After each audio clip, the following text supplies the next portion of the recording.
ವಿಚಾರ ಗೌಡ್ರಿ? ನಿಮ್ಮ ವಿಷಯ ಬಿಟ್ಟು ನನಗೆ ಯಾವ ವಿಚಾರವಿದೆ?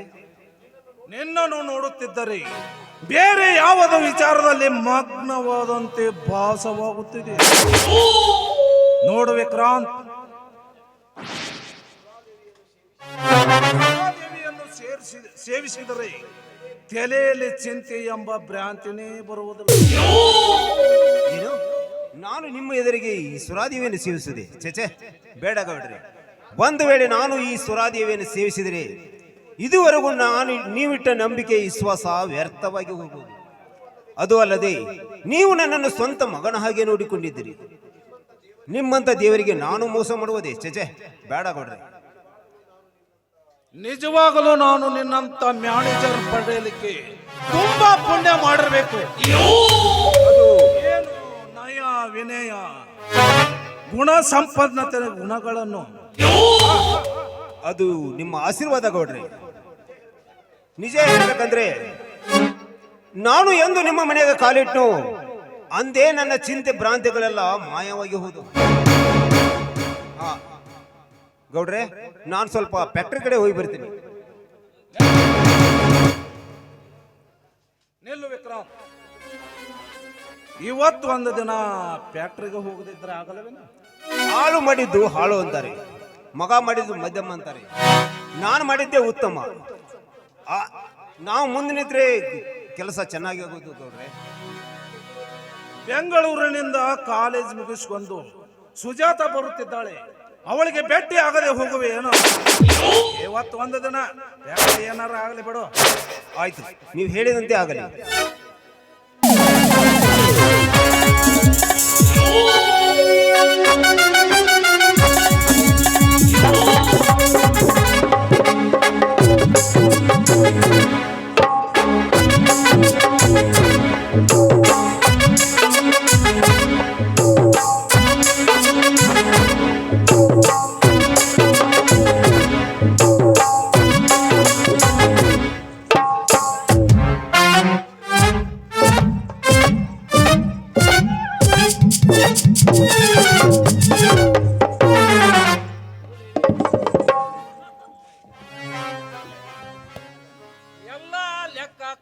ನೋಡ್ರಿ ದನಿಯಾರ ಓದ್ ಹೇಳ್ತು ನೋಡ್ರಿ. ನಮ್ಮ 400 ಫ್ಯಾಕ್ಟ್ರಿಗೆ 9 ಲಕ್ಷ ಬಂದ, ಇನ್ನ ಖರ್ಚ 20 ಲಕ್ಷ. ಇನ್ನ ಇಲೆಕ್ಟರ್ ಚಾದಂಗ ಒಂದು 20,000 ಐತ್ರಿ. ಶೆಟ್ಟಿ, ಏನ ಲೆಕ್ಕದಾಗ ತಪ್ಪ ಆತನ್ರಿ ಅಪ್ಪ? ನಿನ್ನನ್ನು ಲೆಕ್ಕ ಕೇಳಿದವ್ರು ಯಾರು? ಹಂಗಂದ್ರೆ ಹಂಗ್ರಿ ಗೌಡ್ರ, ನಾವು ಹೇಳಿಲ್ಲ ಅಂದ್ರೆ ನೀವು ಕೇಳಬಾರ್ದನ್ರಿ. ಅದು ವಿಕ್ರಾಂತನಿಗೆ ಸಂಬಂಧಪಟ್ಟ ವಿಷಯ. ನನ್ನ ಮುಂದೆ ಯಾಕೆ ಹೇಳ್ತೀವೋ ಕತ್ತೆ? ಯಾ ಅಂದ್ರ ಎಲ್ಲಾ ಮ್ಯಾನೇಜರ್ ಕೊಟ್ಬಿಟ್ರಿ ಅನ್ನಂಗ ಆತ. ಹೋಗೋದು ಹೋತ್ ಬಿಡ್ರಿ, ನಿಮ್ಮದ ಇಲ್ಲಿ ಮನೆ ಇಲ್ರಿ, ಅಲ್ಲಿ ಹೋಗ್ತೈತ್ರಿ. ಶೆಟ್ಟಿ, ನುಡಿಯದಿರೋ ಮಗನ ಮ್ಯಾನೇಜರ್ ಎಂಬ ಶಬ್ದವನ್ನು ಹೋಲ್ ಬಿಡ್ರಿ ಈಗ ಅವ್ರ. ನೀವು ಅನ್ಬೇಡ ಅಂದ್ರ ನಾನರ್ ಯಾಕಂದ್ರಲಿ?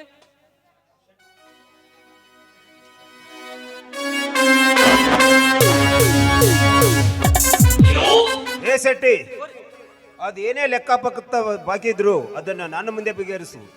ಆ ಗೌಡ್ರ ತಲೆಯಲ್ಲಿ ಹಾಕಬೇಡ. ತಿಳಿತ್ ಬಿಡ್ರಿ, ಸಣ್ಣ ಸಾವುಕಾರ ನೀವು ಹೇಳಿದ ಹಂಗ ಕೇಳ್ಕೊಂಡು ನಮ್ಗೇನ್ ದಾಡ್ರಿ. ಯಾಕ್ರಿ ದನಿಯಾರ, ಗೌಡ್ರಿಗೆ ಒಂದ್ ಸ್ವಲ್ಪ ರೆಸ್ಟ್ ಇರ್ತದೆ ಅಂತ ಹೇಳಿನರ್ರಿ.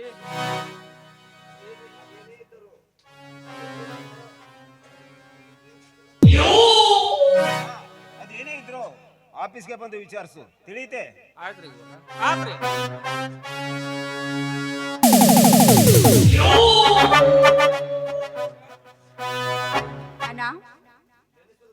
ಓಹೋ, ನೆನೆಸುವವರೊಳಗೆ ಸುಜಾತ ಬಂದೇ ಬಿಟ್ಟಳು. ಹೇಗಿದ್ದೀಯಮ್ಮ? ನಾನ್ ಚೆನ್ನಾಗಿದ್ದೀನಿ ಅಣ್ಣ, ನೀನ್ ಹೇಗಿದ್ದೀಯಣ್ಣ? ನಾನೇನಮ್ಮ ಹುಲಿ ಆಗಿದ್ದೀನಿ. ನೀ ಹೇಗಿದ್ದೀಯಮ್ಮ? ನಾನ್ ಚೆನ್ನಾಗಿದ್ದೀನಿ ಅಣ್ಣ. ಸುಜಾತ, ನಿನ್ನ ರಿಸಲ್ಟ್ ಏನಾಯ್ತು? ಸೆಕೆಂಡ್ ಕ್ಲಾಸ್ ಆಯ್ತಣ್ಣ. ಸಹೋದರಿ ಬಂದ ಸಂತೋಷದಲ್ಲಿ ಈ ನಿಮ್ಮ ಹಿತೈಷಿಯನ್ನು ಮರೆಯಬೇಡಿ ಗೌಡ್ರೆ. ಎಂತ ಮಾತನಾಡ್ತೀಯೋ ಸೂರ್ಯಕಾಂತ್. ಹಾ ಸುಜಾತ, ಈ ಇನ್ಸ್ಪೆಕ್ಟರ್ ಎಲ್ಲಿ ಬಿಟ್ಟಾರ ನಿನಗೆ? ದಾರಿಲಿ ಬರ್ಬೇಕಾದ್ರೆ ನನ್ ಕಾರ್ ಕೆಡ್ತಣ್ಣ, ನನ್ ಗಾಡಿ ಇದೆ ಬಾ ಅಂತ ಇವ್ರೇ ಕರ್ಕೊಂಡ್ ಬಂದ್ರು. ಹೌದಾ ಗೌಡ್ರಿ, ನಿಮ್ಮ ಡ್ರೈವರ್ ಕಾರ್ ಕೆಟ್ಟಿದೆ ಎಂದು ನಡೆದುಕೊಂಡು ಬರ್ತಾ ಇದ್ರು. ಹಾಗೆ ನನ್ನ ಜೀಪ್ನಲ್ಲಿ ಕರೆದುಕೊಂಡು ಬಂದೆ ಗೌಡ್ರಿ. ಹಾ ಒಳ್ಳೇದಾಯ್ತು ಬಿಡು. ಹಾ ಶೆಟ್ಟಿ, ಬರ್ರಿ. ಆ ಗೋಪ್ಯ ಭಾಳ ದಿವಸಕ್ಕೆ ನನ್ನ ತಂಗಿ ಬಂದಿದ್ದಾಳೆ, ಅವಳಿಗೆ ಗರಂ ಕಾಪಿ ಮಾಡ್ಕೊಂಡು ಬಾ. ಆತ್ರಿ ನ್ಯಾಗ್ ಮಾಡ್ಕೊಂಡ್ ಬರ್ತಾನೆ.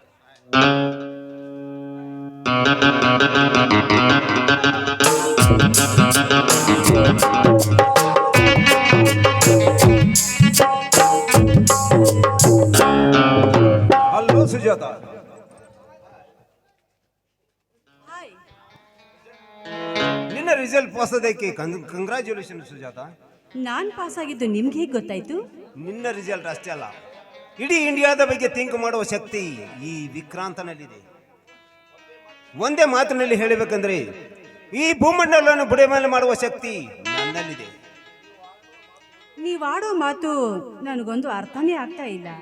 ನಿನ್ ಅರ್ಥ ಆಗುವ ಹಾಗೆ ಹೇಳಿದರೆ ವ್ಯರ್ಥವಾಗಿ ಹೋಗುವುದು ಸುಜಾತ ನನ್ನ ಬಾಳು.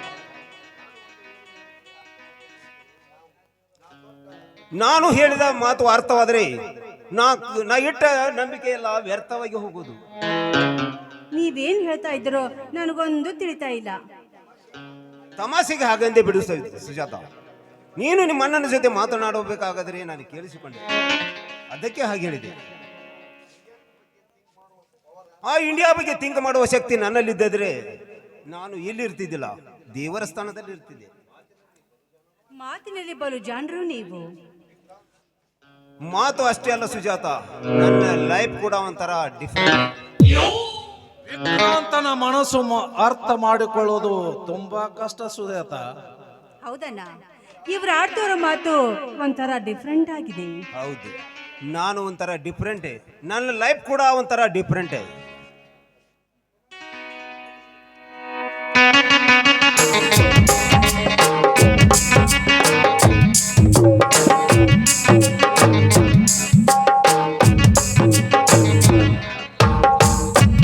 ವಿಕ್ರಾಂತನಿಗೆ ಕೊಡು.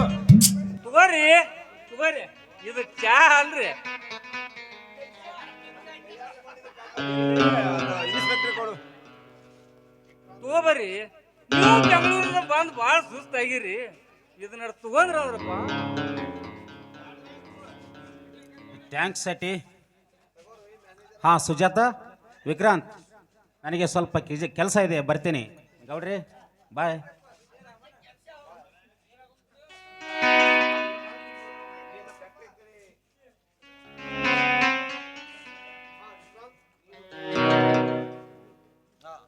ವಿಕ್ರಾಂತ್, ನೀನು ಫ್ಯಾಕ್ಟ್ರಿ ಕಡೆ ನಡಿ. ಆಯ್ತು ಗೌಡ್ರೆ.